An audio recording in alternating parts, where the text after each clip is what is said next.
Bolsonaro, muito boa noite. Mais uma vez, obrigada de entrevista em Oeste Sem Filtro.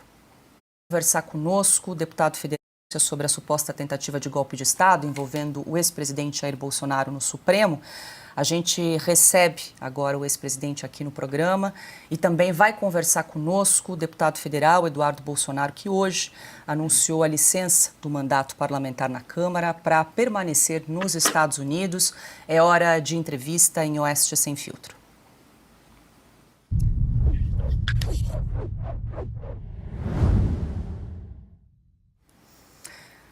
Presidente Bolsonaro, muito boa noite. Mais uma vez, obrigada pela entrevista, por conceder espaço para conversar aqui conosco mais uma vez. O deputado federal Eduardo Bolsonaro está tentando a conexão aqui para entrar conosco nessa conversa. Presidente, eu queria começar perguntando ao senhor sobre esse assunto que veio à tona do seu filho Eduardo Bolsonaro, que anunciou a permanência nos Estados Unidos. Gostaria de ouvi-lo, se o senhor participou dessa decisão do deputado, como é que foi essa conversa, como é que foi esse bastidor do deputado em permanecer nos Estados Unidos. Primeiro, obrigado a vocês da Oeste, obrigado pela transmissão ao vivo do episódio do último domingo lá de Copacabana. É o caso Eduardo Bolsonaro. Ele foi para os Estados Unidos, vai muito aos Estados Unidos, tem um bom ciclo de amizade lá, inclusive com a própria família do presidente. E a gente sempre conversa o que acontece lá e no mundo todo. Ninguém pode negar que ele tem um vasto conhecimento da política mundial, tá? E tem uma preocupação muito grande. Colaborar para que o nosso regime aqui atual, né, que está longe de ser a democracia, volte à sua normalidade. E eu digo, né, eu é quem digo, que nós, no momento, não temos como buscar paz, tranquilidade e democracia internamente. É impossível. Precisamos de ajuda de fora. Eu nada peço ao presidente Trump, eu só tenho uma gratidão muito grande por ele. Enquanto foi presidente, ficamos 2 anos juntos. Foi um relacionamento excepcional. Isso foi revelado por ocasião da sua posse, onde ele convidou apenas 4 chefes de Estado e convidou a mim também. Infelizmente, não tinha nada contra mim, a não ser essas denúncias absurdas que só passam na cabeça de quem beira ser um débil mental, para dizer que houve uma tentativa de golpe no 8 de janeiro do ano passado. Então, a presença dele lá se fez também porque, a partir do momento que o Alexandre de Moraes sempre ia, né, não sei por quê, se querem caçar o passaporte dele, por que o Alexandre de Moraes tem que decidir? Por que não há um sorteio? E o Alexandre de Moraes encaminhou ao PGR o pedido de retenção do seu passaporte, que por si só é uma violência, não tem qual motivo para segurar o passaporte do Eduardo Bolsonaro. Qual a acusação? Qual crime ele cometeu? Segundo alguns da esquerda aqui, é um crime de lesa pátria. Né? Lesa pátria são esses 37 acordos assinados com a China no final do ano passado. Lula com Xi Jinping. Acordos que ele mantém guardado, apesar de não serem confidenciais, mantém guardado, que entrega de vez a soberania para o Estado chinês. Então, Eduardo, graças aos seus conhecimentos, ele resolveu estar com toda a família lá, permanecer por lá. Vai pedir licença por 4 meses, sem remuneração, e vai fazer aquilo que a sua consciência manda fazer. É buscar maneiras de botar um ponto final nessas covardias, né, que fazem aqui no Brasil, que uma pessoa basicamente faz no Brasil, contra o cidadão de bem. E essa grande covardia são essas prisões por ocasião do 8 de janeiro, onde se condena até 17 anos de cadeia, pessoas que nunca viram uma arma na sua frente, pessoas honestas, trabalhadoras, muitas nem estavam em Brasília, ou nem estavam na região da Praça dos Três Poderes, e simplesmente um enquadramento pesado e condena essas pessoas de 14 e 17 anos de cadeia. E que é uma coisa que choca, né, a gente. Mulheres com filhos pequenos, que dormem e acordam sem ver seus filhos, condenados por uma coisa que nunca passou pela cabeça deles. Eles nem sabem que é golpe de Estado. Tá? Tentativa armada, pessoas nunca viram uma arma na sua frente. dano a patrimônio, a grande maioria nem entrou lá. Quem porventura entrou, quebrou, tem como comprovar, paga. E por tabela, eu entro também nessas acusações, né, de ser o mentor de tudo isso. É uma coisa que, eu costumo dizer, se eu tenho tanta culpa assim, por que não seguir o devido processo legal? E mais ainda, como diz meus advogados, muito melhor preparados do que eu, né, as provas, o que a Polícia Federal colheu na sua pesca probatória, Fishing Expedition, tá, não chega ao nosso conhecimento. Nem o meu telefone, o espelhamento do mesmo, chega ao conhecimento do meu advogado. E as informações que ele tem, que nós temos pelas mídias, que os demais advogados também não têm acesso ao processo. Tudo sempre foi confidencial, ou seja, secreto. Então ele ajuda, ele está com parte da imprensa, que dá divulgação a essas narrativas, tem o apoio do presidente Lula, né, de sua equipe, e ele vai levando avante essa proposta dele de buscar aí eliminar a direita do Brasil, que, segundo me consta, né, a minha eliminação da minha liberdade ou física seria o ponto máximo do senhor Alexandre de Moraes. Presidente, deixa eu incluir meus parceiros de bancada aqui nessa conversa. Augusto Nunes. Boa noite, presidente. Muito obrigado pela entrevista. Estamos esperando ainda a conexão com o deputado Flávio Bolsonaro. Eduardo Bolsonaro. Hoje, presidente, depois da decisão do Eduardo anunciada, hoje o Procurador-Geral da República diz que é contrário à apreensão do passaporte. Pela lei em vigor e pouco respeitada pelos ministros do Supremo, um deputado só pode ser punido com a anuência da Câmara, punido pela própria Câmara dos Deputados. Apesar disso, o senhor acha que o Eduardo continua ameaçado, né, pelo desrespeito à lei que existe no Brasil? Augusto, desde quando Alexandre de Moraes respeitou pareceres da Procuradoria-Geral da República? Nunca respeitou. Eu sofri 3 buscas e apreensões. Tá? Na primeira, o PGR foi contrário. Vieram buscar o tal do cartão de vacina. Depois, atrás do meu passaporte. O terceiro foi por tabela. Foi atrás de outro filho meu, inventaram uma história de ABIN paralela. E, acredite, né? O documento de busca e apreensão é onde o Carlos estivesse, todos deveriam ter seus equipamentos, telefones, sei lá o que for, apreendidos. Naquele momento, por coincidência, estava o meu filho senador lá em casa, tinha um deputado federal, o Zuco, do Rio Grande do Sul, e mais alguns. Eles queriam levar o equipamento de todo mundo. Levaram de assessor meu. Tá?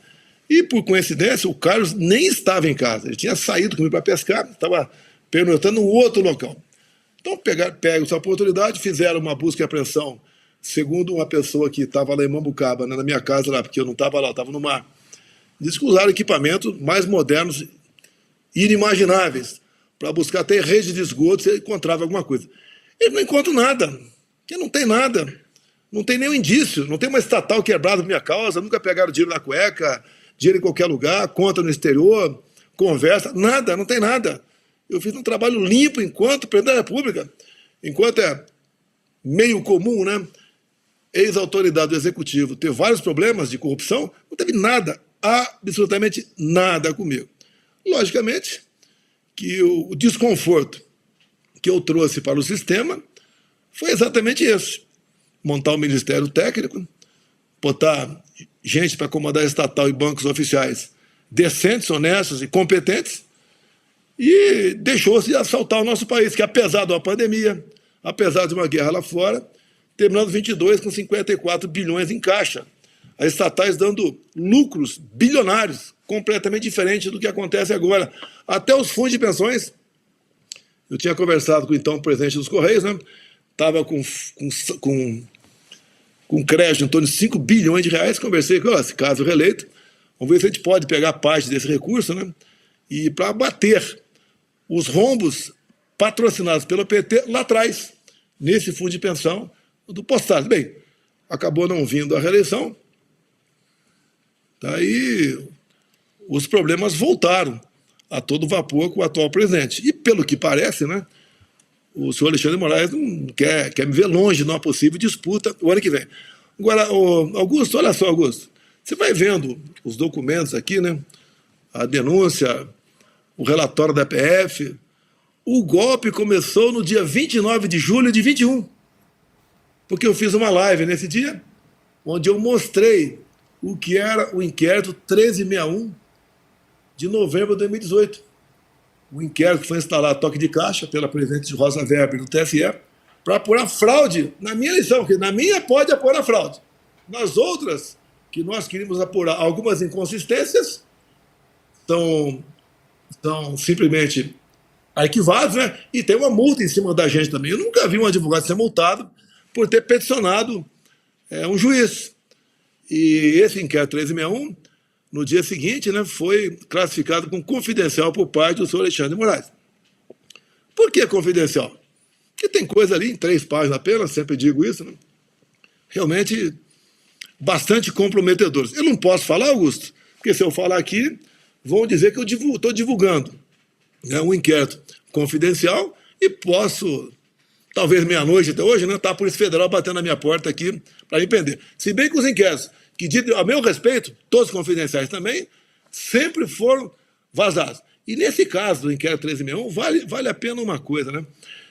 A questão de poucos meses, o jornal o Globo fez uma matéria, né, exclusiva, porque nessa terceira busca e apreensão, que pegou a sede do PL também aqui em Brasília, pegaram na sede um contrato meu de reforma numa casa que eu tenho na Vila Histórica de Mambucaba.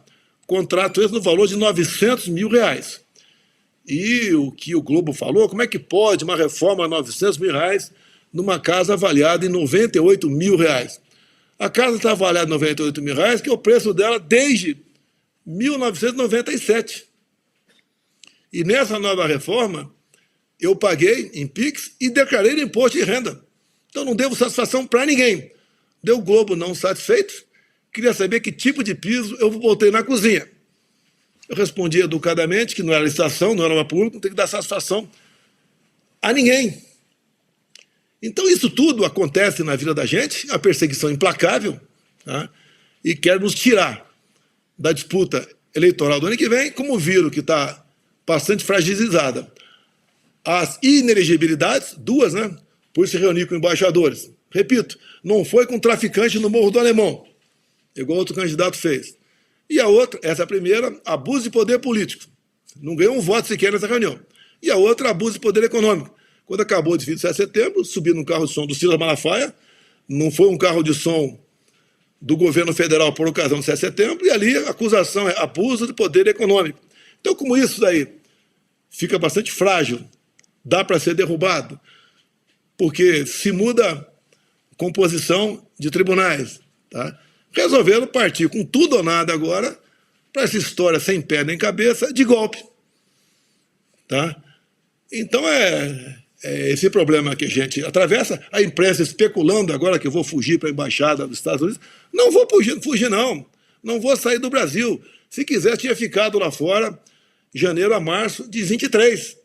Graças a Deus não estava no Brasil no dia 8 de janeiro. Se tivesse aqui, estaria preso até hoje, acusado de ser o golpista, né? Apesar de não ter achado nada nessas pescas probatórias, no telefone de ninguém. Aí botam na minha conta ainda um tal de um plano aí, punhal verde e amarelo, um plano bastante infantil, que a pessoa na qual foi pegado no laptop dele esse plano não foi ouvido. Então os caras não interessa ouvir, interessa condenar e tocar para frente.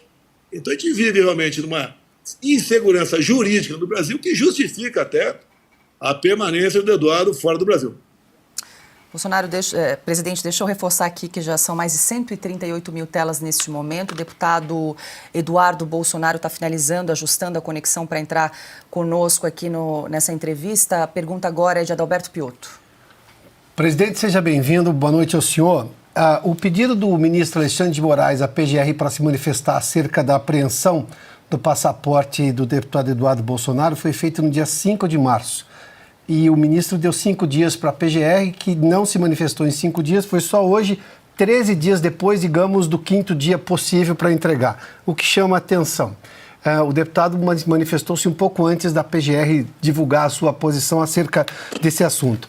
Mas o meu questionamento objetivo, até porque isso demonstra o quanto nós temos de insegurança jurídica e nada parece caminhar conforme a lei neste momento no país, o senhor vai decidir ou já está decidido quem então vai assumir a presidência da Comissão de Assuntos Exteriores da Câmara, que ficaria com o deputado Eduardo Bolsonaro? Com essa licença agora, algum outro deputado do PL, o PL tem essa prerrogativa de indicar. O senhor vai indicar esse nome? O senhor vai interferir nessa decisão? Ou a bancada do PL é quem vai decidir? Conversei com o líder do partido, é o deputado Sócio, também com o primeiro vice. Dependability, reliability, confidence. Everything you want in a partner. Or it... Felipe Barros, lá do Paraná. Tá? O Zu continua como líder da minoria. Então está tudo bem acertado. Temos bons nomes para botar lá, mas optamos pelo Felipe Barros e eu tenho certeza que será um trabalho muito bom realizado por ele. Deixo claro que o grande problema dessa comissão são os 37 memorandos de acordos assinados entre Brasil e China. Um dos mais importantes ali é de mineral estratégico, urânio. Ou seja, a China não tem esse material suficiente e vieram aqui buscar o nosso urânio. Não sei de onde seria esse urânio, né? Se seria de Santa Quitéria, Ceará, ou do sul da Bahia. O urânio é importante não só para a agricultura, também medicina, para energia e o que é mais importante, artefatos nucleares. Está na cara que outro país não está satisfeito com isso. Comigo, essa coisa não seriam assinadas. E com o Eduardo, ou agora o Felipe Barros, na comissão, como o acordo não pode ser emendado, né, é sim ou não, dificilmente, da forma bruta, como estão esses acordos, a maioria deles, não passarão. Tem, inclusive, o empréstimo em moeda chinesa, deixo bem claro, Trump alertou que o país que, porventura, queira fugir do padrão dólar vai ter os seus produtos taxados em 100% nos Estados Unidos. Então, o Lula está o tempo todo flertando com o que não deve. Então, logo, Trump anunciou dessa possibilidade, o Leprov, que é uma pessoa lá do governo Putin, falou claramente, nós não tocamos nesse assunto. Quem quer mudar o padrão dólar é o Lula. Deixar bem claro no tocante a isso aí. Ou seja, um governo está o tempo todo flertando, né, com ditaduras, flertando com quem tem alguma animosidade com outros países que não interessam para a gente. Nada de contra a China, devemos manter a nossa balança comercial com ele, tudo que for possível, a menor dúvida tocante a isso, como também com a Rússia, seja qualquer outro país, mas o que o governo Lula faz o tempo todo, ao querer agradar um outro país, que é uma potência nuclear e econômica também, que a China, desagrada o outro lado, não tem tato para tratar com esses assuntos. E, obviamente, essa comissão, que recai agora uma grande responsabilidade em cima do Felipe Barros, é uma comissão muito importante que temos lá em Brasília. Tanto é verdade que o PT fez uma carga enorme, até junto a algumas autoridades do Poder Judiciário, para que o Eduardo não fosse presidir essa comissão. E o contato, a afinidade do Felipe Barros com o Eduardo é muito grande. E pode ter certeza, o Felipe tem sua autonomia na comissão, mas sempre vai se manter antenado com o Eduardo, que está lá nos Estados Unidos. Já somos mais de 150 mil telas neste momento aqui em Oeste Sem Filtro. Presidente, enquanto a gente aguarda a chegada do deputado Eduardo Bolsonaro, deixa eu mudar um pouco de assunto. Quero ouvir o senhor um balanço do ato pró-anistia que foi realizado no último domingo em Copacabana, no Rio de Janeiro, presidente. Olha, a grande mídia aí, a preocupação flopou. Tá? Eu não vou dizer que as pessoas tinham, porque não tenho essa capacidade. O pessoal da USP disse que entrou em 30 mil. A PM do Rio, 400 mil. Vamos fazer a média, 200 mil que seja. Agora, tivemos aqui, graças a vocês da Oeste, não tenho um número na minha frente, outros órgãos de imprensa, mídias independentes, entrou em 3 milhões de pessoas assistindo aquele evento. Os pronunciamentos ali do Silas Malafaia, que ele se comporta como um bom advogado constitucionalista, de outras pessoas também, o próprio Tarcísio, tá? O Nicolas, o Sóstenes, uma jovem vereadora também representando as mulheres, já que a Michelle não pôde ir porque ela está se recuperando de uma cirurgia. Foi um evento fantástico. Quem consegue botar a gente na rua hoje em dia? Só nós. Agora, para essa grande mídia que hoje só dava manchete que havia flopado, eles vão ter a oportunidade, no próximo dia 30, a esquerda, né? Em especial o PT, PCdoB e PSOL, já anunciaram um ato na Paulista, no domingo, pela prisão de Jair Bolsonaro e contra a anistia. Então a gente vai ver quantos vocês vão botar lá, dá para ver, a gente vai ter a fotografia, e quanto nós botaremos no dia 6, né, de abril, também na Paulista, por volta ali das 14 horas que está sendo previsto. Já aproveito e apelo aos meus irmãos aí do Estado de São Paulo, quem puder comparecer, vamos comparecer, porque nós temos, do outro lado tem muita coisa, mas nós temos Deus, nós temos o povo e a verdade do nosso lado. Não é fácil te derrotar esse sistemão que está aí, que nos aprisiona a todos.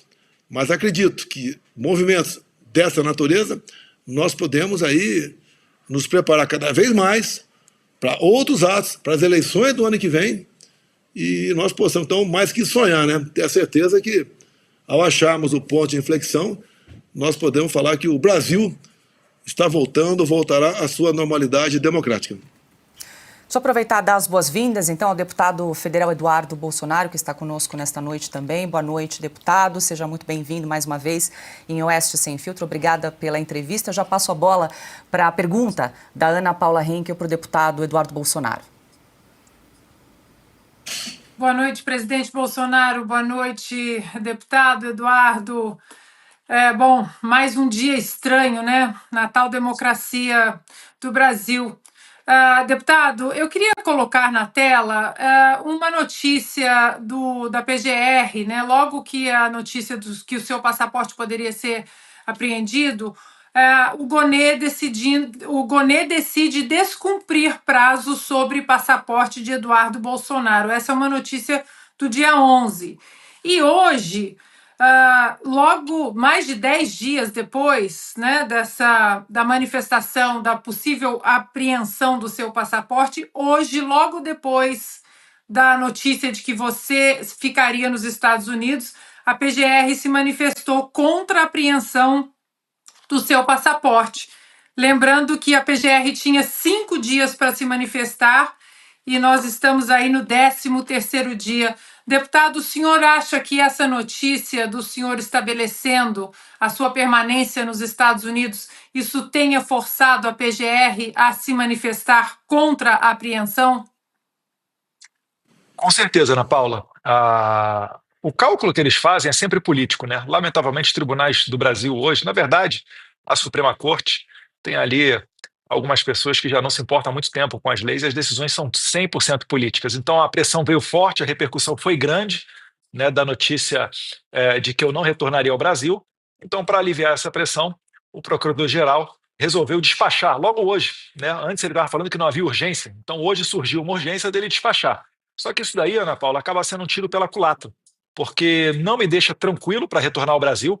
Vale lembrar aqui que antes do Felipe Martins ser solto, em 2 oportunidades o PGR havia pedido a soltura do Felipe Martins e o Alexandre de Moraes não se importou.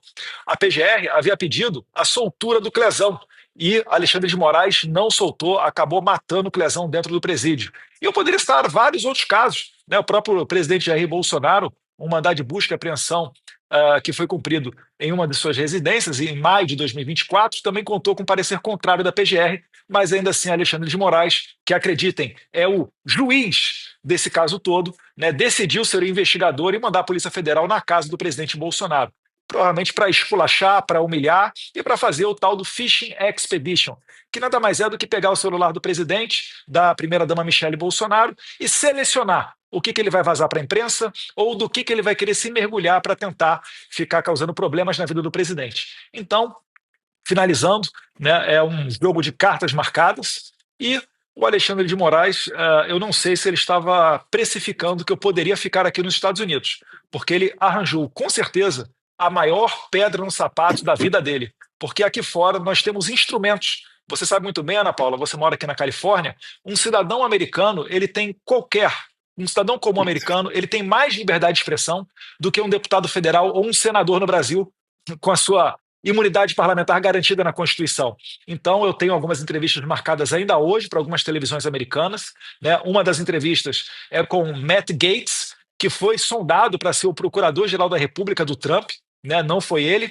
entrou a Pam Bondi lá da Flórida, mas é extremamente bem articulado e, inclusive, na última vez que eu participei do programa dele, ele me deixou a oportunidade, os microfones abertos, para eu mandar uma mensagem para o presidente Trump. E depois ele mesmo, nos bastidores, falou para mim: Eduardo, eu vou recortar esse teu vídeo e vou mandar para o presidente, vai chegar para ele. Então o Trump está sabendo o que está acontecendo aqui e eu acho que a solução vai vir aqui dos Estados Unidos para resgatar as nossas liberdades no Brasil. Deixa eu lhe fazer uma pergunta. Hoje, o portal UOL publicou uma notícia de que o presidente do seu partido, Valdemar Costa Neto, teria sido alertado por alguns integrantes do Supremo Tribunal Federal de que a relação com a Suprema Corte poderia piorar caso o senhor assumisse o comando ali da Comissão de Relações Exteriores na Câmara. O senhor tem conhecimento desse bastidor, essa possível conversa aí com o Valdemar Costa Neto nesse sentido? Negativo, não tive conhecimento disso, né? Eu vi pela imprensa, vi uma matéria, inclusive, de uma grande rede de comunicação dizendo que o presidente Valdemar da Costa Neto havia, dias antes, né, dois dias atrás, dado uma opinião negativa contra a minha ida para a presidência da Credem. Eu desconheço, né, nem de bastidor isso chegou ao meu ouvido, eu sempre tive total apoio do meu partido para seguir adiante na presidência da Comissão de Relações Exteriores. Inclusive, no vídeo que eu fiz anunciando a minha decisão de ficar aqui nos Estados Unidos, eu agradeci ao meu líder, Sócrates Cavalcante, porque ele me deixou muito confortável para que, sendo a nossa decisão retornar ao Brasil, de que eu presidiria a Comissão de Relações Exteriores e Defesa Nacional. Então, não passa de boato essa parte. Tinha Silvio Navarro também nessa entrevista. Diga, Silvio. Presidente, boa noite, deputado. Vou fazer uma pergunta mencionando a fala do presidente Bolsonaro na manifestação de domingo, que pode ser estendida, inclusive, ao deputado, porque trata da Câmara dos Deputados. O presidente fez menção ao Gilberto Kassab e um apoio do Gilberto Kassab, diz que as coisas estão apaziguadas e notícias circulam que já há número suficiente para aprovar a anistia na Câmara dos Deputados, com, inclusive, votos do partido do PSD, presidente e deputado. Deixa eu responder primeiro. Olha, a prioridade aqui é para o Eduardo. Vai ser mais difícil pegá-lo para dar entrevista do que eu. Então eu peço que dirija mais para o Eduardo aqui, até que o momento é mais propício para isso.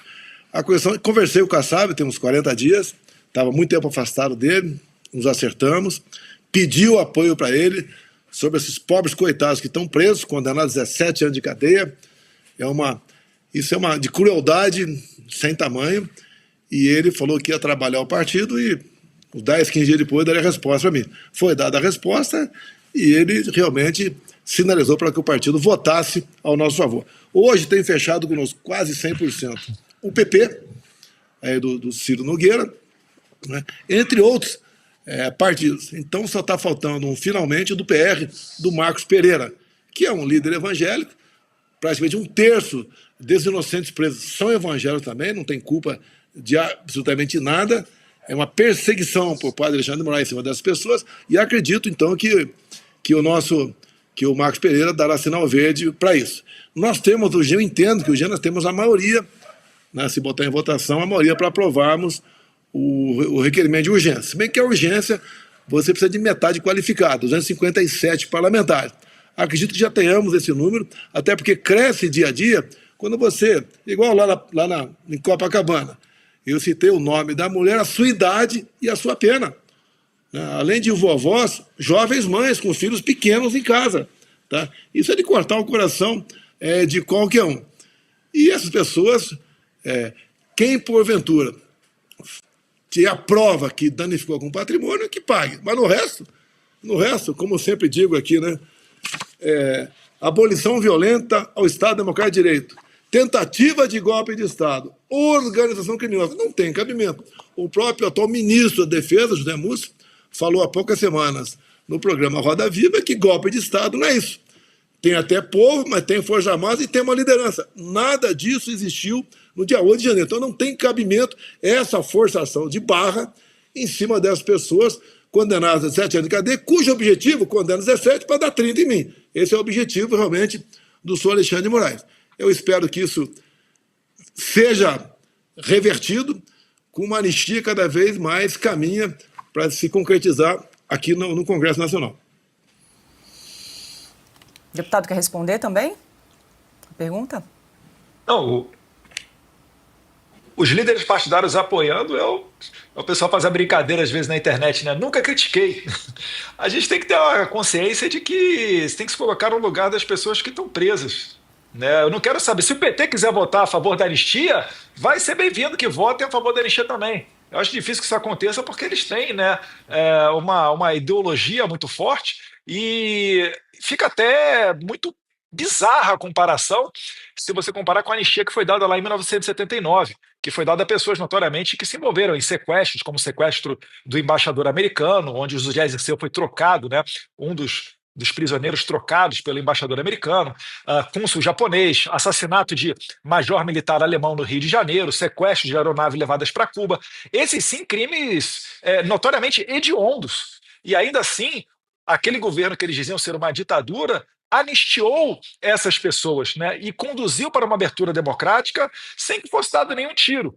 Hoje em dia, no Brasil, essas pessoas que estão cumprindo penas de até 17 anos de cadeia, né, eu gosto muito de citar a Iracema Gosch, porque você personifica uma pessoa de 71 anos de idade que nunca pisou numa delegacia, condenada a 14 anos de prisão. Eu falo o seguinte, você imagina, você que está me assistindo agora aí na Revista Oeste, imagina que você é o Alexandre de Moraes. Na sua frente está a Iracema Gosch. Você olha para ela e fala, 14 anos de cadeia para você. Posso admitir que uma pessoa dessa esteja em sã consciência. É por isso que eu tenho repetido tanto a palavra psicopatia. Não é como um adjetivo negativo. É a semântica literal da palavra. É a pessoa que tem os seus próprios valores. Porque para você conseguir conviver bem consigo mesmo, mandando Iracema Gosch, de 71 anos de idade, para a cadeia durante 14 anos, meu Deus do céu, acho que você não tem vó em casa, você é filho de chocadeira, não é possível. Então, que Deus ilumine a cabeça de todos os parlamentares e que a gente esteja próximo dessa aprovação da anistia. E eu tenho certeza, uma vez aprovada na Câmara, vai caminhar também naturalmente para uma pressão e uma aprovação no Senado Federal. Perfeito. Deixa eu aproveitar aqui para registrar que já somos mais de 183 mil telas acompanhando Sem Filtro aqui no canal da Revista Oeste no YouTube, além, claro, de também quem nos acompanha pelas TVs, rádios e web rádios em todo o Brasil. Augusto Nunes tem pergunta? Tenho. Deputado, nós temos um precedente gravíssimo do deputado Daniel Silveira, mas ele teve a prisão aprovada, né, de uma maneira covarde, então, pela Câmara. Como é possível aplicar qualquer tipo de punição a um deputado federal no exercício do mandato sem que a Câmara aprove, como no seu caso? Como é que é o clima no Congresso, na Câmara neste momento? É possível que a Câmara apoie qualquer tipo de medida ilegal contra um deputado agora? Uma boa pergunta, Augusto. Do tempo do Daniel Silveira para cá, né, aqueles fatos ocorridos quando Arthur Lira começava a presidir a Câmara em 2021, era um outro momento, né? Pegou todo mundo de surpresa e realmente o que a gente conseguiu ver ali de bastidor, e aí eu resguardo as minhas fontes, né, me reservo esse direito, se é que ainda tem algum direito constitucional de um parlamentar resguardar as suas fontes no Brasil, mas vários foram os deputados que falaram, olha, no pé do ouvido lá no plenário, olha, a gente está votando pela prisão do Daniel Silveira, mas é só para dar um susto. Ele vai ficar só uma semana, não vai ser para sempre. E aí, ao que parece, o Alexandre de Moraes tomou gosto em pressionar os parlamentares, né? Teve gente falando que recebeu ordem do seu líder, ordem do seu presidente partidário, que recebeu ligação da Suprema Corte. Só que se a gente parar para ver de lá para cá, né, depois de todos esses anos, ocorreu um desgaste do Alexandre de Moraes a duras penas, né? Devido a programas corajosos como os de vocês, que inclusive Alexandre de Moraes já tentou fechar, conforme noticiou matérias do Glenn Greenwald para a Folha de São Paulo, né? Mas isso daí foi dando o senso de quê? De consciência para a população. A população ela pressiona os parlamentares no sentido contrário. E eu tiro um termômetro a partir da prisão, a manutenção da prisão do deputado Chiquinho Brazão. Porque se você parar para pensar, Augusto, o que é mais grave? Você fazer um vídeo falando más palavras para ministro da Suprema Corte ou você ser acusado de um assassinato? Então você percebe que um deputado ele ficaria muito mais à vontade para mandar para a cadeia uma pessoa acusada de assassinato que uma pessoa que simplesmente fez um vídeo de mau gosto, vamos assim dizer. No entanto, se você pegar a votação dos deputados federais, eles quase soltaram Chiquinho Brazão. Chiquinho Brazão quase foi solto, foi cerca ali, se não me engano, de uns 20 votos, mais ou menos. Ele não foi liberado naquele momento. Ou seja, eu me arrisco a dizer que se hoje um parlamentar for preso por Alexandre de Moraes, com base nessas questões de preso por postar ou por discursos proferidos da tribuna, eu me arrisco a dizer que hoje o parlamento soltaria esse deputado federal, porque a gente já está chegando numa situação insustentável. Agora, o cenário político ele é tão conturbado que debate-se dentro da Câmara, né, a possibilidade de se inverter essa ordem dos fatos.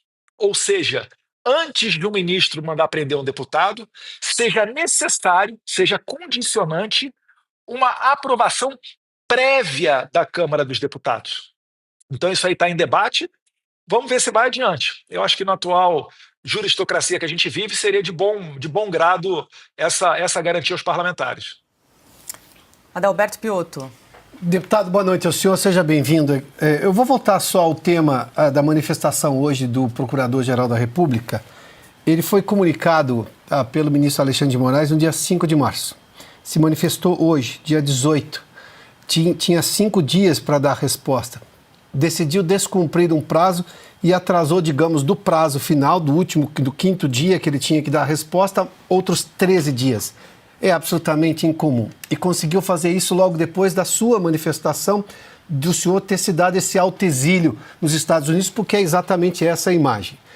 Eu preciso perguntar ao senhor, a Câmara não vai se manifestar? O presidente da Câmara institucionalmente não deveria se manifestar? Me refiro aqui ao Hugo Mota, porque no dia da posse dele, ele ergueu a Constituição num gesto associado, obviamente, à imagem de Ulisses Guimarães.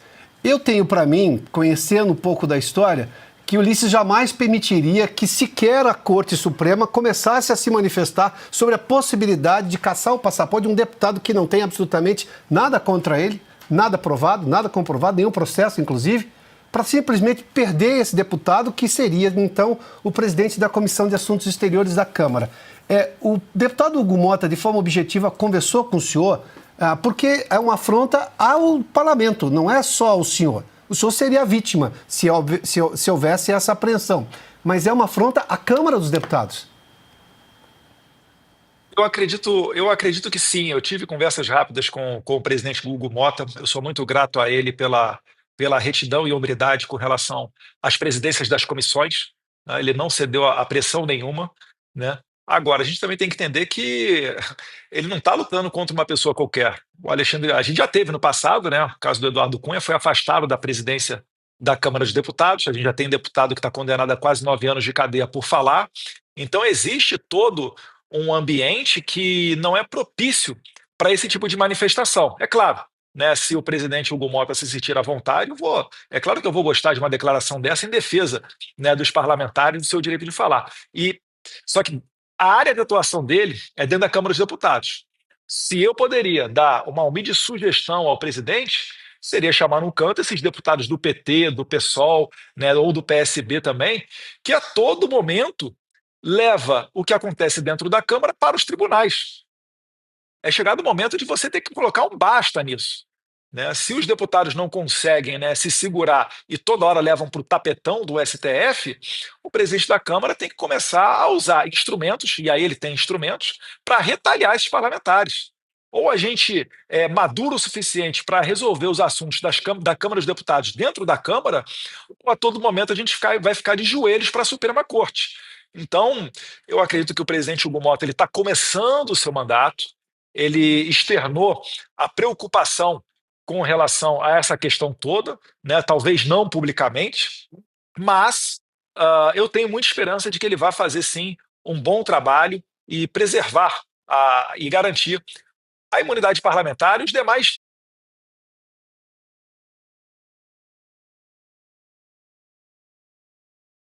a gente pode. Então vamos aguardar aí as cenas dos próximos capítulos e eu acho que caberia fazer uma indagação dessa ao presidente Hugo Mota, talvez. Deixa eu passar a palavra aqui para Ana Paula Henkel, mais uma pergunta e registrar aqui que já ultrapassamos as 196 mil telas, agora 18 horas e 44 minutos aqui em Oeste Sem Filtro. Bom, minha pergunta é para o senhor presidente e para o deputado Eduardo Bolsonaro, não sei se caiu a conexão ou voltou. O deputado descreveu muito bem aí o cenário, né, da Câmara em relação à prisão, manutenção da prisão do ex-deputado Daniel Silveira. Ou seja, hoje o brasileiro não acredita que a ajuda para sairmos desse regime totalitário venha do Congresso. Por isso, muitos estão elogiando a atitude do deputado Eduardo Bolsonaro. Mas a minha pergunta para vocês dois é em relação... Estamos diante de um ex-presidente, de um deputado, mas também de um pai, de um filho, de um avô, de um filho que saiu de casa para passar 7 dias de férias com a família e agora não volta. E a gente fica até com um nó na garganta vendo os vídeos de vocês dois, porque haverá uma separação que não tem data, né, para terminar, uma situação muito complicada na família de vocês. Eu gostaria de ouvi-los em relação a isso, porque os vídeos realmente foram muito tocantes. Situação complicada, né? O Brasil hoje, ninguém duvida que o meu pai possa ser preso, mesmo sem ter cometido crime algum. A gente faz até chacota, falando em golpe da Disneylândia, mas é algo real. Como eu falei aqui, uma pessoa que condena senhorinhas à cadeia e ele está fazendo isso como meio para se criar uma narrativa, para chegar no final e prender o Jair Bolsonaro, uma pessoa dessa com certeza consegue mover o que for necessário para tentar acabar com o movimento espontâneo que é capitaneado pelo Jair Bolsonaro, né? Então, é uma possibilidade real, a gente se segura aí para não se emocionar, mas a vida é assim mesmo, né? Nem sempre a gente consegue conduzir ela da maneira que a gente gostaria, faz parte da vida. Faz parte da vida de um homem um sacrifício, né? Agora, podem ficar tranquilos que aqui eu tenho apoio da minha família do lado de cá, né? Da minha esposa Heloísa, as minhas 2 crianças, né? A Georgia, de 4 anos, o Jair Henrique, de 1 ano. E isso daí é essencial, né? Eu certamente não estaria tomando essa decisão se não tivesse o apoio da minha família. O presidente quer comentar também? Opa, eu prefiro ele nos Estados Unidos livre do que sendo ameaçado aqui dentro do Brasil. E o que a gente procura fazer? Da minha parte, todo o apoio ele vai ter. Pode continuar aí, se bem que eu não mando mais nele, tem 42, 43 anos de idade, mas ele está fazendo um excelente trabalho, e vai continuar fazendo um excelente trabalho por todos nós aqui no Brasil. Agora, isso que aconteceu no dia de hoje é repercussão na mídia do mundo todo. Cada vez mais o mundo vai tomando consciência que o Brasil não vive uma democracia, que tem uma pessoa aqui que, quando se fala em ditadura, esperava sempre que essa ditadura viesse do chefe do executivo. E não vem de um outro poder. Agora, o trabalho dele é excepcional, o Eduardo é uma pessoa humilde, tem um bom relacionamento com várias integrantes do governo Trump e não está querendo perseguir quem quer que seja aqui. Ele quer fazer com que nós tenhamos liberdade aqui no Brasil, porque sem liberdade de expressão não existe democracia. Quando ele falou inverter a questão da prisão, que ele explicou muito bem, a mesma coisa, o Magno Malta tem proposta lá, é duro falar isso aí, mas vai fazer, o Magno Malta já apresentou, acredito que o Congresso leve avante. Passaporte, por exemplo, não é um ministro que vai caçar o passaporte dele. Ele pode até dar uma sentença, mas só vai ser rejeitado o passaporte se a respectiva casa, né, uma maioria qualificada, assim concorde. A mesma questão no tocante à inelegibilidade. A proposta do Magno Malta, qualquer inelegibilidade, ela tem que ser confirmada pela respectiva casa, porque passou a ser um instrumento político do TSE ou outros órgãos da Justiça Eleitoral. Ele simplesmente, usando a força política, né, tem um nome específico, lawfare, eles acabam tirando do páreo que eles querem tirar. Por exemplo, o ideal para a esquerda é concorrer sem eu do outro lado. Porque comigo, logicamente, vai ser muito mais difícil a esquerda vencer aqui no Brasil. E isso daí, quem vem fazendo muito bem, para o mal, obviamente, como o Eduardo acabou de dizer há pouco, é lá na Venezuela. Quando a Venezuela, o Maduro, se viu obrigado a adotar o voto impresso, que foi uma condição dos Estados Unidos, do governo Biden, para que eles voltassem a comprar petróleo da Venezuela, seria o voto impresso. O Maduro topou e, malandramente, o que ele fez? Tornou inelegível por 15 anos os seus maiores opositores, que é a Maria Corina e o Capriles. E aí, mesmo assim, botaram uma pessoa lá, que a gente pouco ouvia falar, o Edmundo, e ele acabou ganhando a eleição. E no final da apuração, o Maduro interrompeu tudo e deu o respectivo golpe branco lá. E quando o Lula aqui quis se engraçar, ele falou, ó, eu respeitei a sua justiça eleitoral aí, tu respeite a minha daqui. Eu fui eleito democraticamente. E olha que eu falo tudo. E nada mais aconteceu. Agora, a gente vê democracia no Brasil, a gente entende que é o voto livre, né? O voto aí transparente e a respectiva contagem pública dos votos, como está previsto na própria Constituição. Mas não é assim que acontece. Agora, por que o medo do TSE do inquérito 1361 de 2018? É um inquérito que foi feito para apurar fraude na minha eleição em 2018. Eles queriam, quando viram a denúncia chegar, muito bem feita a denúncia, né?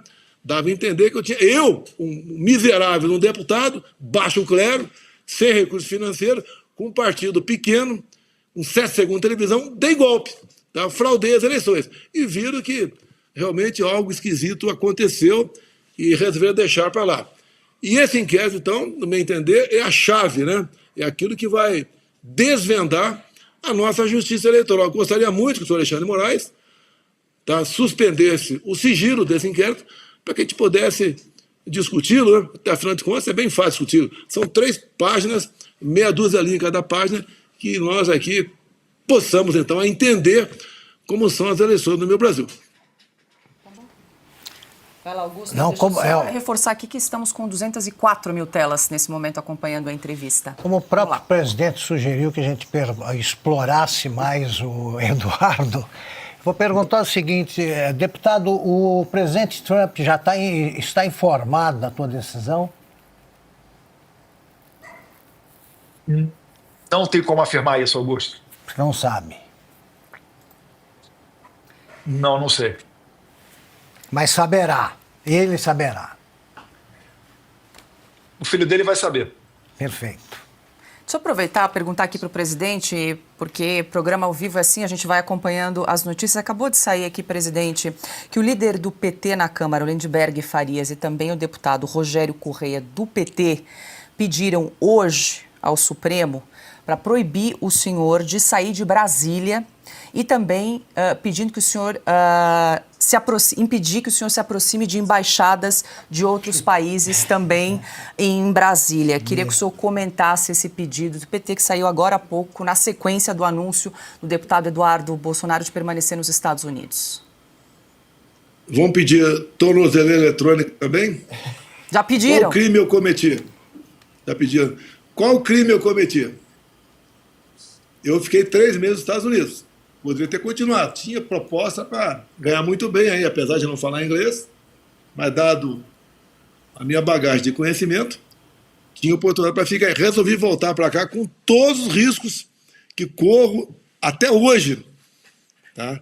E estou fazendo isso pelo meu país. Eu não sou como o chefe dele, o Lula, que tem obsessão pelo poder. Eu tenho paixão pelo meu Brasil. E não dá para comparar a administração atual com a minha, até pela qualidade dos respectivos ministros. E eu tenho uma coisa na memória do povo. Tá? Eles têm saudade de mim, em grande parte, gostam de mim e reconhecem o que eu fiz lá atrás, enfrentando, repito, dificuldades como a pandemia e uma guerra lá fora. Terminamos 22, contando a informalidade, basicamente pleno emprego no nosso país. Todo mundo ganha dinheiro, do mais humilde lá embaixo ao grande empresário lá em cima. Essa sempre foi a nossa política. Se me permite, né, rapidamente sobre política econômica, que o povo precisa é comida na mesa, tá? E não ficar discutindo apenas política. Mas o Trump, quando assumiu, ele falou que ia seguir 4 eixos na sua economia. Primeiro era desregulamentação. Nós aqui revogamos, junto com o Rogério Marinho, né, revogamos 5.000 normas regulamentadoras. E depois ele falou em desburocratização. Também com a equipe do Paulo Guedes, nós transformamos na parte governamental o Brasil o segundo país mais digital do mundo. Depois o Trump falou em diminuir a carga tributária, inclusive para os super ricos. Aqui é o contrário. Ele quer taxar, de preferência, quem está investindo. Esse capital acaba indo embora. Nós aqui, na diminuição da carga tributária, o exemplo foi claro. Com o apoio do Lira, o presidente da Câmara, nós zeramos impostos federais dos combustíveis e botamos um teto no ICMS dos combustíveis também, entre tantas e tantas outras coisas. E a última, do Trump, ele falou a questão de energia. Vai explorar petróleo nos Estados Unidos, em reservas indígenas, e a de proteção ambiental também, aqui no Brasil. Tá? Nós aqui acertamos a questão de energia de Santa Quitéria, junto com o ministro Saxida, na época, Santa Quitéria, para que possamos explorar, então, urânio naquela região. Também para o Vale do Jequitinhonha, de Minas Gerais, nós acertamos aqui a exploração de lítio para aquela região. Também, na região lá da foz do Rio Madeira, começamos as nossas tratativas, íamos buscar alternativa para explorarmos, tá? Fertilizante que tem abundância, não precisamos ficar reféns de outros países ou dependentes de outros países, como, por exemplo, da Rússia. Ou seja, estava no caminho certo aqui. Logicamente, eu entendo o meu tamanho, o tamanho do Brasil perto do Trump. A economia americana é 14 vezes maior do que a nossa. Não é igual um boquiroto falou há pouco aí, o Trump governa lá e eu governo aqui. Estamos aguardando, o Trump está aguardando ele resolver a guerra da Ucrânia tomando cerveja. Tá certo? Com a cervejinha, com o Putin e com o Zelensky. Ou seja, o nosso país tem tudo para dar certo. Aí precisa, sim, não é o povo escolher bem, que acredito que o povo, na maioria das vezes, escolhe bem. Devemos ter outros mecanismos para que se evite qualquer possibilidade dos maus voltarem ao poder. Pergunta agora a Diana Paula Henkel. Bom, na verdade, presidente e deputado, nós ficamos aqui, né? Programa ao vivo é assim. Acabou de sair aqui a notícia que o ministro Alexandre de Moraes arquivou, deputado, o pedido de apreensão do seu passaporte. Ou seja, é inacreditável, né? Como eles só entendem a pressão e parece que a pressão de fora, acho que eles entenderam a magnitude da lei Magnitsky, por exemplo, o projeto de lei que já vai passar provavelmente na Câmara sobre a lei sem censores na nossa costa, do deputado Darrell Issa, aqui de San Diego, pertinho de mim. Inclusive, deputado, eu liguei para o gabinete dele assim que eu soube da sua declaração de que ficaria nos Estados Unidos. Eu liguei para o gabinete do deputado perguntando se ele já sabia disso. Ele não sabia disso e os assessores disseram que iam passar a notícia para ele.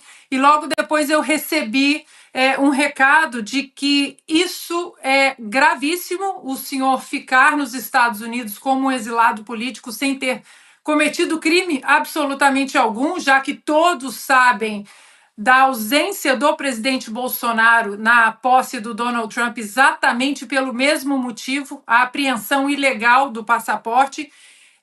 E o que eu ouvi, deputado, foi que, inclusive, isso que aconteceu com o senhor pode acelerar a votação da lei sem censores em nossa costa.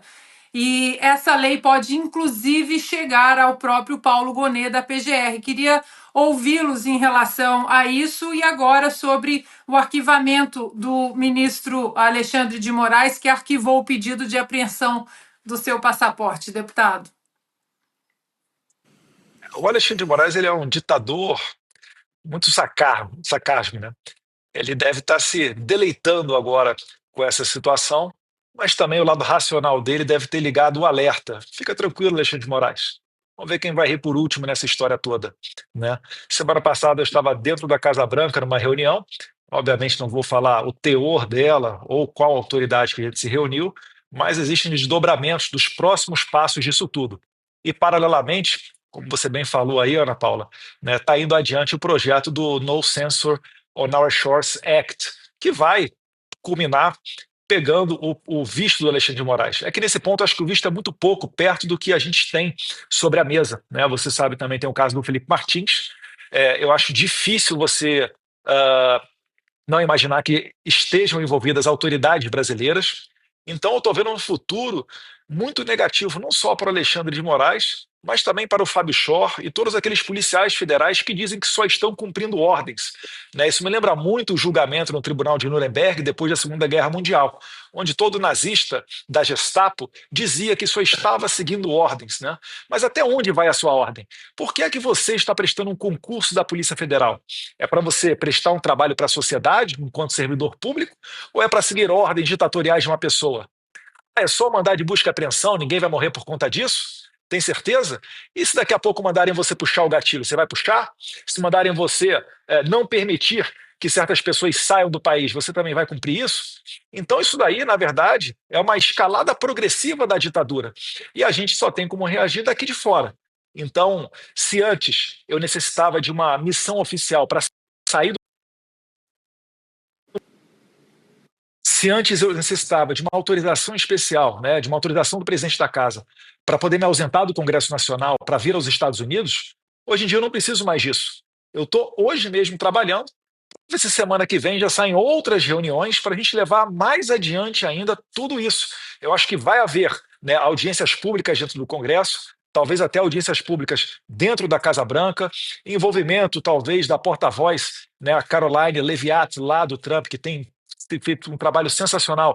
Quem sabe ela receba perguntas da imprensa, e cada vez mais o Alexandre de Moraes ele vai ficar famoso aqui nos Estados Unidos. Eu acho que dificilmente ele vai conseguir escapar dessas sanções, seja do visto, seja de uma sanção que venha pela lei Magnitsky, né, que é dada aos abusadores e violadores de direitos humanos. E isso daí, para que as pessoas entendam, é a chamada morte financeira da pessoa, é a pena de morte financeira. Ou seja, o Alexandre de Moraes ele não vai conseguir ter sequer um cartão Visa ou um cartão Mastercard para comprar uma blusinha da Shein que venha lá da China. Esse provavelmente vai ser o futuro do Alexandre de Moraes.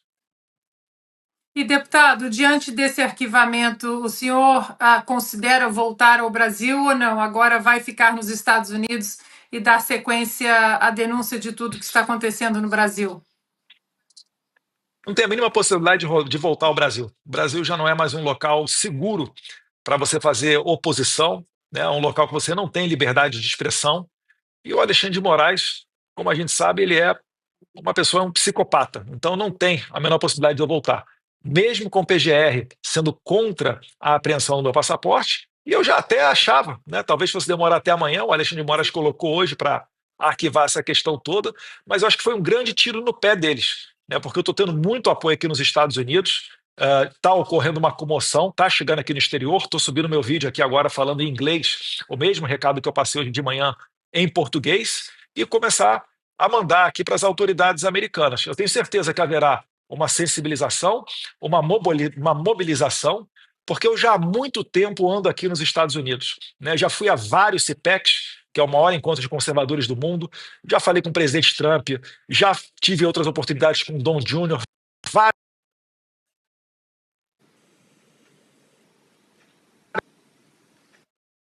e essas portas elas seguem abertas, e eu vou utilizar todas elas. Bom, agora são 19h03. Eu peço licença rápida aqui para o presidente Bolsonaro, para o deputado Eduardo Bolsonaro, também para quem nos acompanha nessa entrevista. Ultrapassamos as 200 mil telas nesta terça-feira para explicar a importância da Revista Oeste. Programas como esse, entrevistas como essa ocorrem graças à assinatura dos nossos assinantes que prestigiam a nossa revista digital, o nosso jornalismo independente. Vou aproveitar e pedir para a gente exibir um vídeo da nossa campanha de assinatura. 8 de janeiro de 2023. Clérisson da Cunha, conhecido como Clesão, foi preso durante atos de protesto em Brasília, promovidos por brasileiros inconformados com o desfecho da eleição presidencial.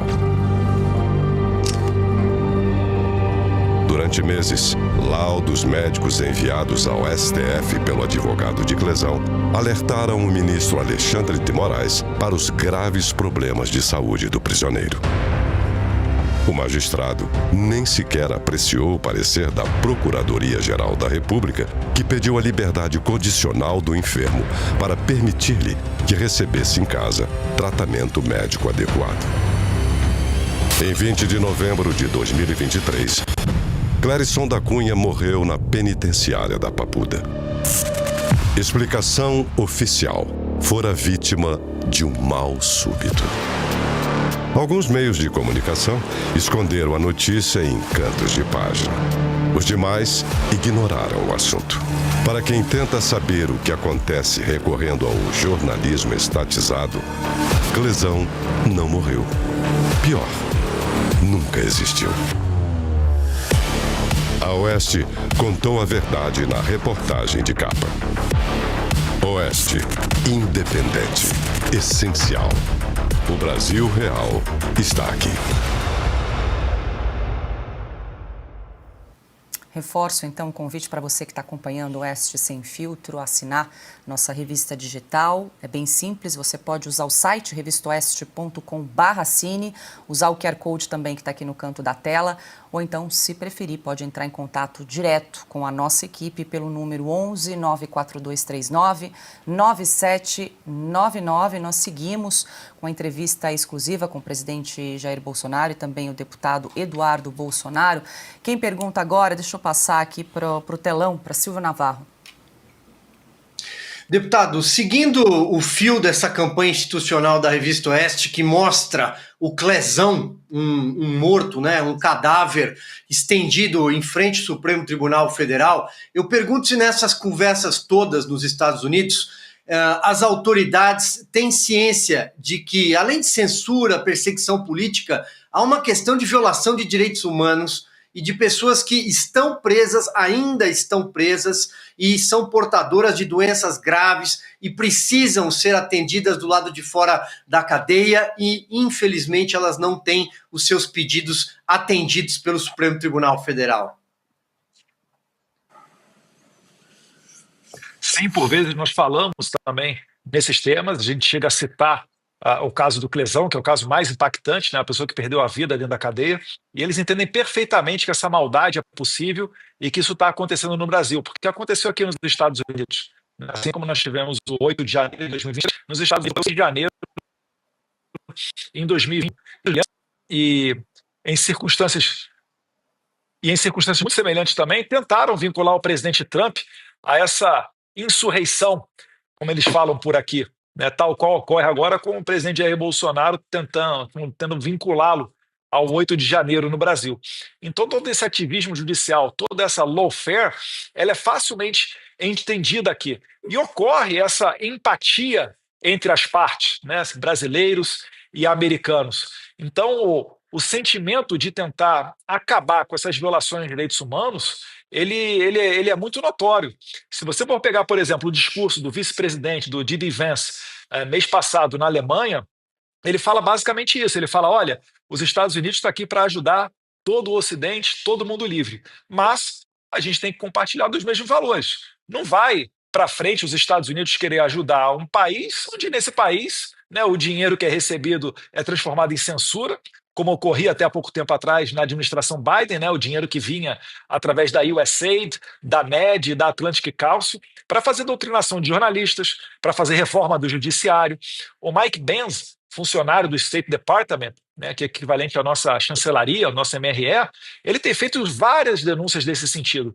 E, inclusive, eu quero ver, né, se o novo presidente da Comissão de Relações Exteriores e Defesa Nacional não convida o Mike Pence para uma audiência pública. Eu acho que seria de grande valia para a gente passar o país a limpo e para a gente mostrar que existe sim dentro do Brasil uma ala política que quer caminhar junto com os Estados Unidos nessa preservação das liberdades, né, no combate à censura.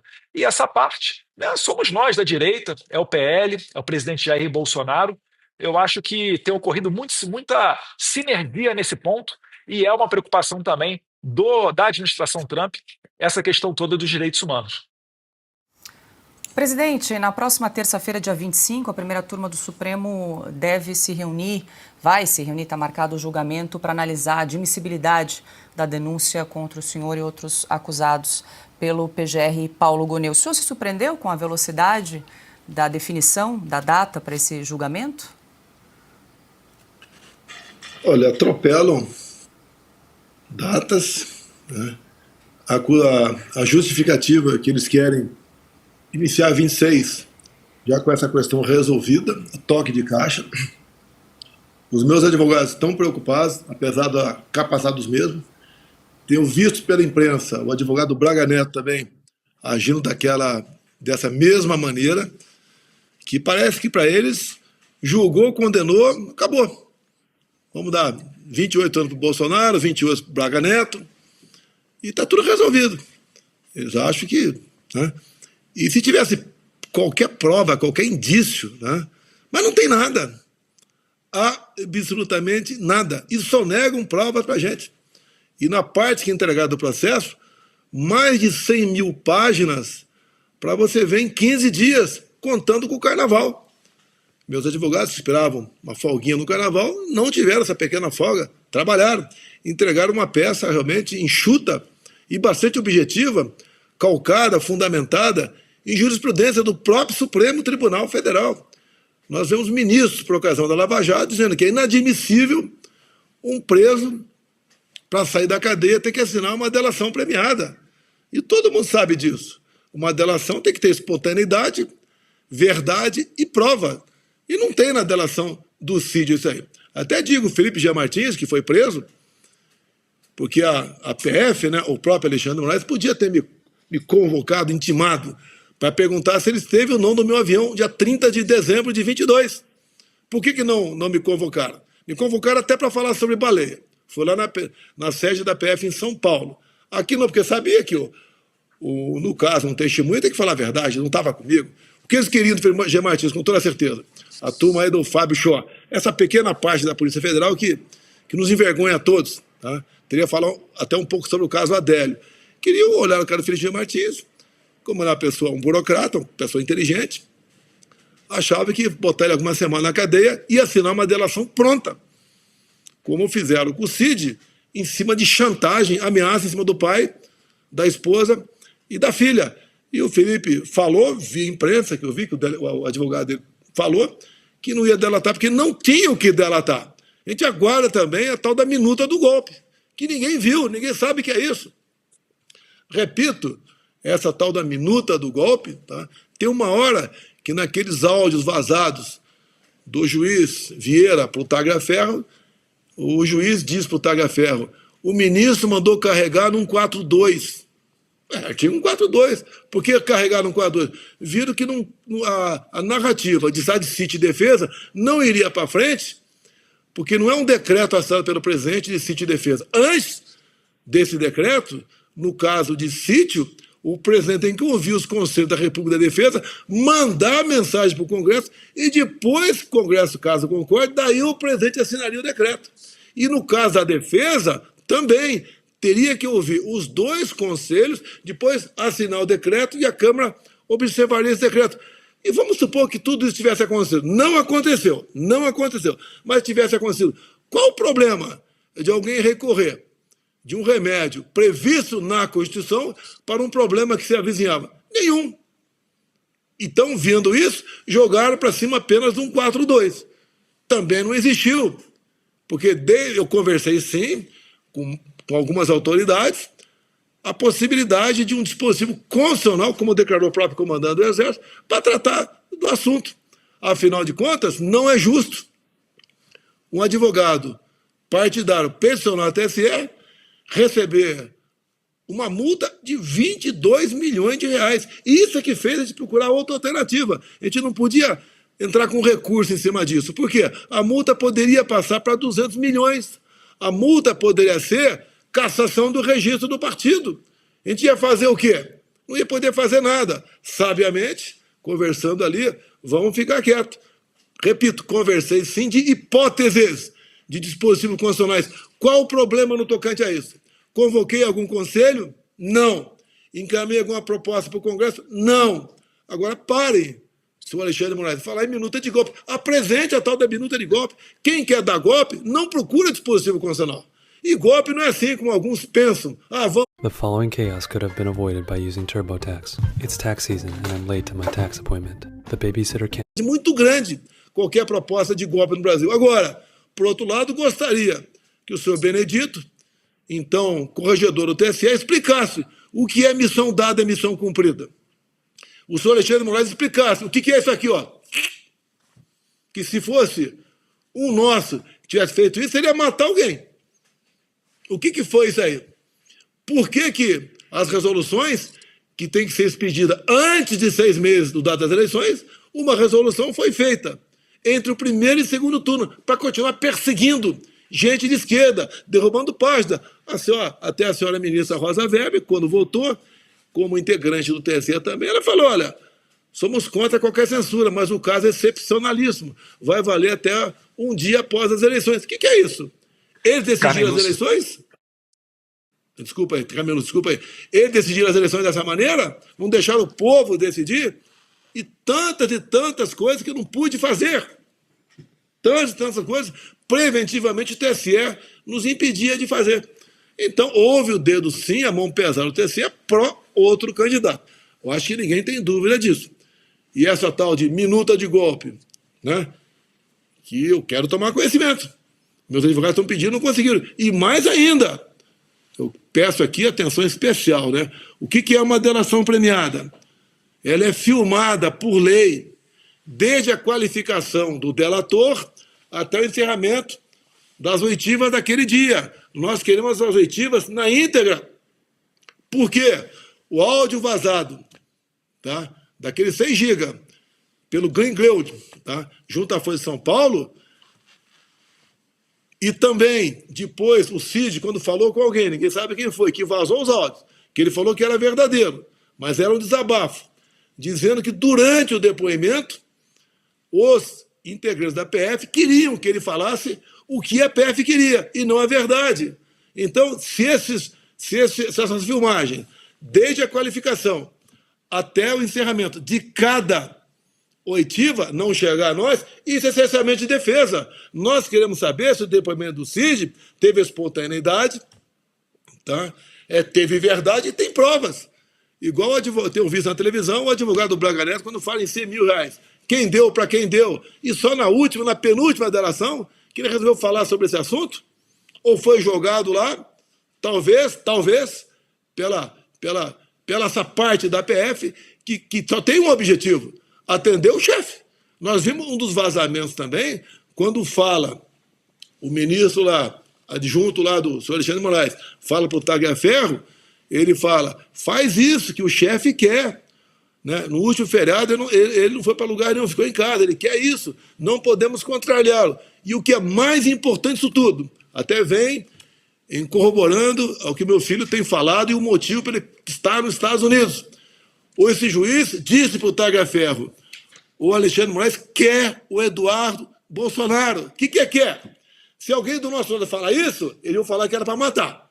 Eu não vou falar que é isso. Quer é um motivo para prendê-lo. E falou logo em seguida, use a sua criatividade. Essa é justiça?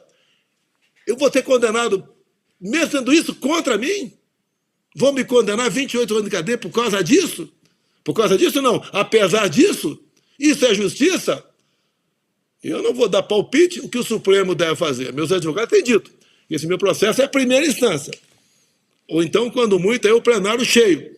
Eu não sou advogado, mas discordo disso. A interpretação de foro foi feita há poucos dias para me pegar.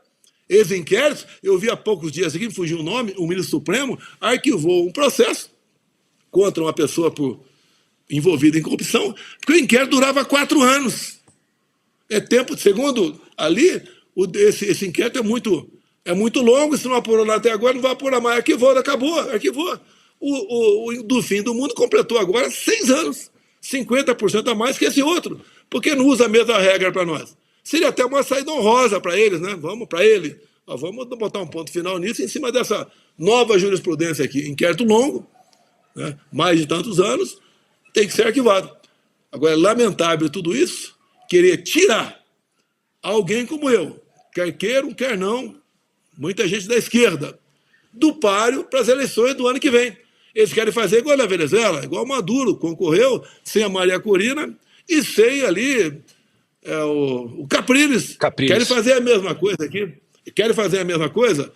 Eleição sem meu nome na chapa é negar a democracia. É mais um golpe que o Brasil estaria sofrendo.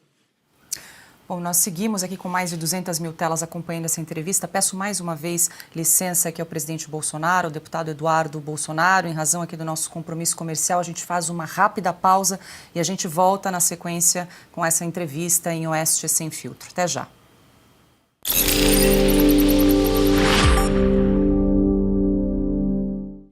Atenção, você que está cansado de tomar vários comprimidos por dia, como magnésio, cúrcuma, creatina, colágeno e outros. Você que sente dores nas articulações, tem artrite, artrose, reumatismo, fibromialgia, dores nas pernas, na coluna, esse recado é pra você. É isso aí, Caut. Isso mesmo. A Vitae Gold inovou mais uma vez e trouxe o Vitais 7.1, desenvolvido especialmente para você que tem mais de 50 anos, que é uma forma revolucionária que une os 7 produtos com estudos científicos e que são os mais receitados atualmente. Então isso daqui, ó, você não precisa mais, tá bom?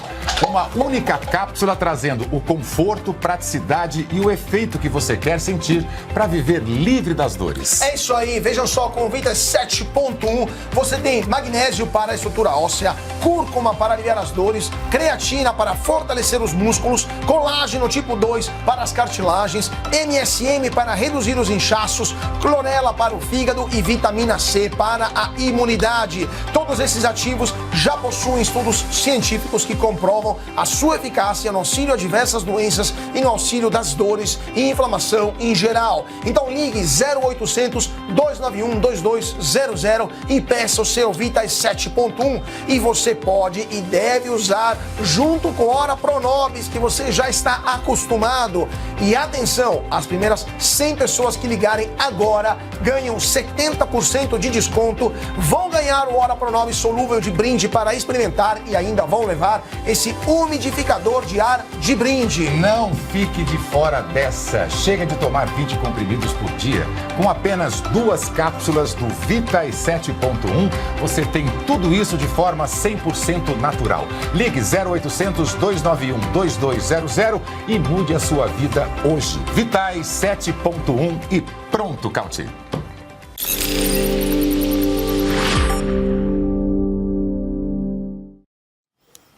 Estamos de volta ao vivo em Oeste Sem Filtro, com a entrevista exclusiva com o presidente Jair Bolsonaro e também com o deputado federal Eduardo Bolsonaro. Piotr, fui informada que a gente precisa liberar o deputado Eduardo Bolsonaro para uma entrevista a uma TV americana daqui a pouquinho, então dá tempo para uma última pergunta endereçada ao deputado. Deputado, mais uma vez é rápida a minha pergunta. O senhor percebe o quanto que o governo americano, as autoridades ou mesmo congressistas percebem que o Brasil está num processo de... Eu fui muito reticente para usar essa palavra lá atrás, mas hoje eu não consigo não usá-la.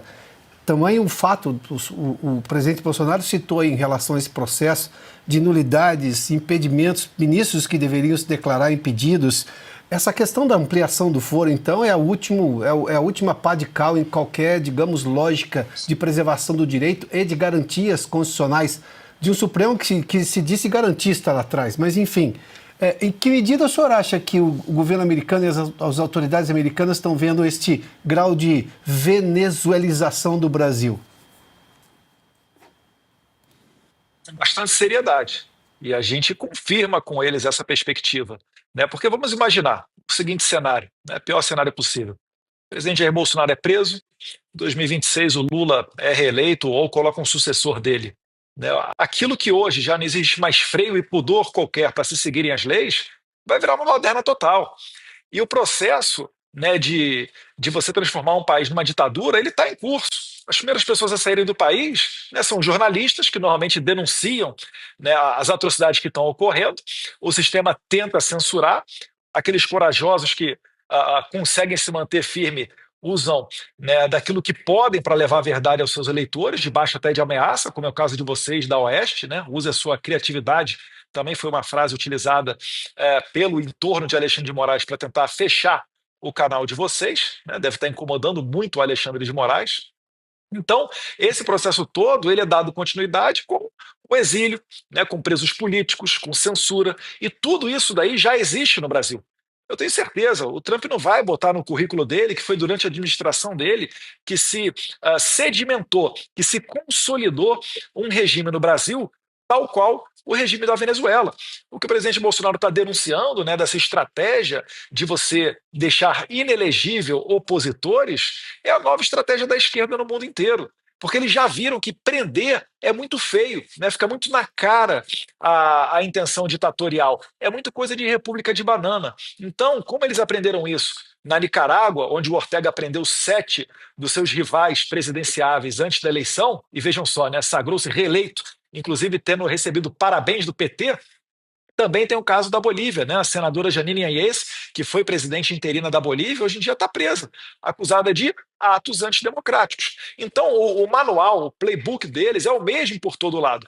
O americano sabe disso, eles sabem que eles são uma inspiração, né? O farol da liberdade, eles têm muito discernimento para não interferir em outros países, mas também, né, existe a cultura americana de exportar a liberdade, exportar a democracia.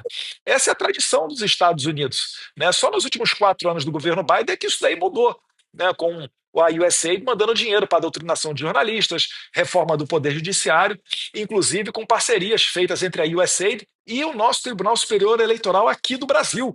Isso daí merece uma investigação, porque muitas pessoas perguntaram para o Tribunal Superior Eleitoral sobre esse envolvimento e não tiveram respostas nenhuma, seja através de lei de acesso à informação, seja através de tweet, né, aproveitando a oportunidade que o TSE é ativo nas redes sociais, e a resposta foi um silêncio sepulcral.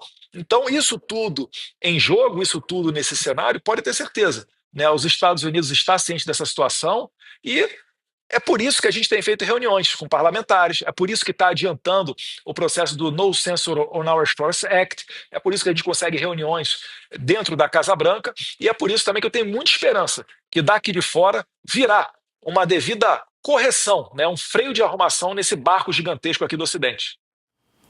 Preciso liberar o deputado Eduardo Bolsonaro. Deputado, mais uma vez, obrigada pela gentileza de conceder essa entrevista aqui para o Oeste Sem Filtro. Uma boa noite para o senhor, até uma próxima.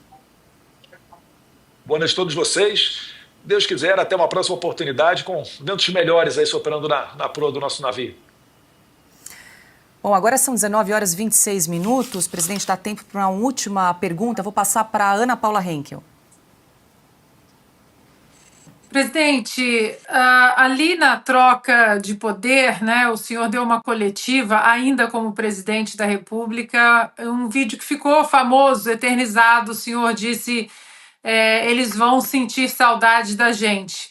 O que passava na cabeça do senhor? O senhor pensava na questão econômica com o ministro Paulo Guedes ou com o ministro Tarcísio da Infraestrutura, que fez um belíssimo trabalho? O senhor imaginou que chegaríamos a esse ponto da Constituição estar sendo violada diariamente, o Judiciário, o Supremo Tribunal Federal ter se tornado um tribunal político? O senhor imaginou que chegaríamos a esse ponto? Se você comparar o meu time de ministros com o do Lula, você cai para trás. Eu sabia que essa turma toda ia voltar. Um exemplo simples. Lá atrás assaltaram o Postales, fundo de pensão dos Correios. Voltaram a fazer a mesma coisa agora. Quando você, por exemplo, bota um ponto final na roubalheira do Porto de Santos, que lá nós pegamos com prejuízo anual de 500 milhões, entregamos com lucro de 500 milhões. Esse 1 bi ia para onde? Ia para algum lugar. Gente que estava chateada comigo. Quando você pega, no caso é uma estatal, mas é binacional, a mais cobiçada que existe, Itaipu Binacional. Recebe a Itaipu com uma tarifa em dólar lá em cima e apenas gerando energia. A gente diminui ao longo do tempo em 45% o valor da tarifa em dólar, né, e fizemos obras. Olha o pessoal de Foz do Iguaçu. Alongamos o aeroporto lá em 600 metros. Construímos a segunda ponte de voo de 470 metros com o Paraguai. Começamos a fazer a terceira ponte lá em Pinho. a pedido do governador do Paraná, um excelente governador, Ratinho Júnior, nós asfaltamos a Transboiadeira, ali na região, 43 quilômetros. Atendemos com pequenas obras de infra em torno de 50 municípios ao redor da bacia lá de Foz do Iguaçu. O Jorge Seif, nosso secretário da Pesca, que agora é senador, começou a trabalhar junto ao governo paraguaio, como dependia deles também, nós aqui praticarmos a piscicultura no Lago de Itaipu. A previsão atualizada, né, seria de nós aumentarmos em 20% a produção de pescado aqui no Brasil. Ou seja, isso tudo, quem lá desviava recurso, né, não quer a gente lá, não queria mais ainda a presença. Tanto é que agora, o que Itaipu Binacional fez agora? Destinou 1 bilhão e 300 milhões de reais para a COP30. Basicamente, obras de desassoreamento. Ou seja, obra que ninguém vai ver, 1,5 bilhão foi embora. Você viu agora, o governo também está destinando recursos, se bem que é obra apenas lá dos conselhos de Itaipu, né? O conselho do outro lado de Itaipu que resolve por lá de cá, mais centenas de milhões de reais para construir e terminar a Universidade de Integração Latino-Americana lá de Foz do Iguaçu, para formar militantes na região. Ou seja, o dinheiro desviado, é levado para outra parte, que não progressa. E mais, pode ver aí, a tarifa em dólar já voltou a aumentar de preço. Não precisava, voltou a aumentar de preço lá em Itaipu Binacional. Ou seja, o que a gente estava vendo é a volta do que está aí. E quando começa a ver esses, não digo desacertos, esses desvios, essa péssima administração, quem quer investir no Brasil não vai investir mais. Não vai investir mais, você acaba tendo problemas que repercutem na reta final aqui da cadeia produtiva. Você pode ver, eu costumo dizer que o Lula só acerta quando ele revoga alguma medida dele. Por exemplo, uma medida do ministro da Agricultura, carimbar a taxa de validade dos ovos. Apenas para os ovos, do carro do ovo e da feira livre. O supermercado não ia carimbar nada. Então, quem tem uma granja pequena aí de 5, 10, 15 mil galinhas, o que ele faz? Prevendo um custo extra, já aumenta o preço do ovo. Isso ajudou a aumentar o preço do ovo. O Lula perguntou quem é o idiota, né, que fez aumentar o preço do ovo. Ô, Lula, tem espelho na tua casa? Você vai lá que você começa a ver. Ou então manda o seu ministro da Agricultura fazer a mesma coisa aí. Então, um governo que não tem como dar certo. E esses desacertos, né, esses desarranjos, essas pessoas com a voracidade para fazer mal feitos, voltou com todo o gás. Nós temos 4 anos pela frente para arrumar a nossa vida. Olha como é que está o fundo de pensão do Banco do Brasil nesse momento. Horrível, horrível. Perdeu, se não me engano, em torno de 15 bilhões de reais. Por quê? A administração. Outro local para ganhar dinheiro é fundo de pensão. Como lá atrás, comprava-se papéis da Venezuela. Está na cara que essas empresas estão quebradas, né? Dita papéis podres, mas compra quem paga a conta é o próprio futuro beneficiário. Deixo claro, são 6 milhões de pessoas vinculadas a fundo de pensão, né? Aposentados, servidores atuais e pensionistas. Não tem que pensar nisso, que não tem como dar certo. Vocês não viram corrupção no nosso governo, desvio. Se houve, foi isolado lá, que a gente não conseguiu plotar.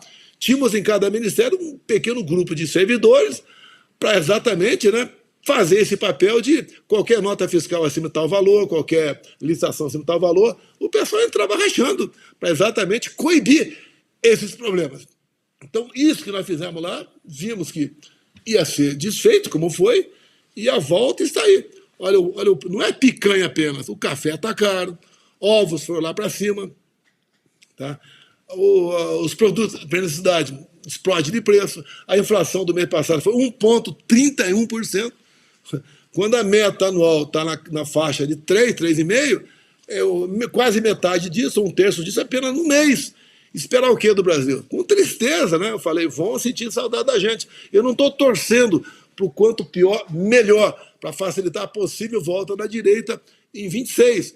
Eu quero que o governo se acerte agora, mas ele não se ajuda, em hipótese alguma. Nós, com o Lula, passamos de 7 para 8 trilhões a dívida, de 8 para 9 trilhões a dívida interna, e a tendência até o final do governo, batemos aí a cada 10 trilhões de reais, com essa taxa Selic que está aí. A gente paga mais de 1 trilhão por ano de encargo de juros da dívida.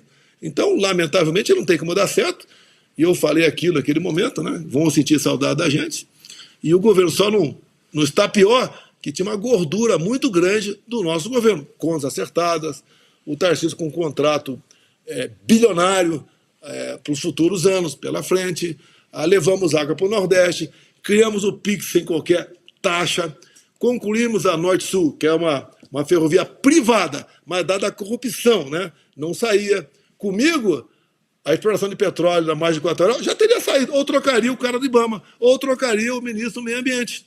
É muito simples certas coisas. Ou seja, estava no caminho certo, atendemos o agro. O que é atender o agro? É não atrapalhar.